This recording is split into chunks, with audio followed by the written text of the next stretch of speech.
এই দেখ ভালো ভালো ভালো ছাড় না।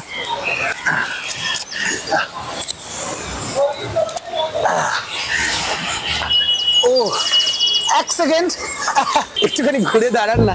কি মানে আপনি কি আমার সিনেমার হিরোইন হবেন? কানের গোড়ায় একটা দেবো না, তখন বুঝবেন।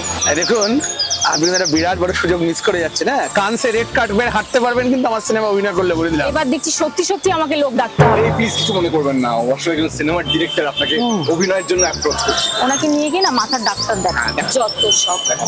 এই যে মিস সুন্দরী, না না না বলতে দে, এই স্বয়ং সত্যজিৎ রায় না পথের পাঁচালীতে এরকম ভাবেই কাস্টিং করেছিলেন লোককে দেখে দেখে। আমার নাম টনি ঘোষাল। তুই এভাবে কাস্টিং করলে তোর পাঁচালি আজকেই শেষ হয়ে যাবে। ও ভালো কথা, রাপ্পার টনি আর রাপ্পার বাবার পাঁচালি যদি দেখতে হয় 5ই ডিসেম্বর পাড়ায় ও fullstop.com রিলিজ করছে। প্লিজ আসবেন। আর তুই ওদিকে যাবি না, ওদিকে না না মানে মানে বিশ্বাস কর সত্যজিৎ সত্যি কে না চায়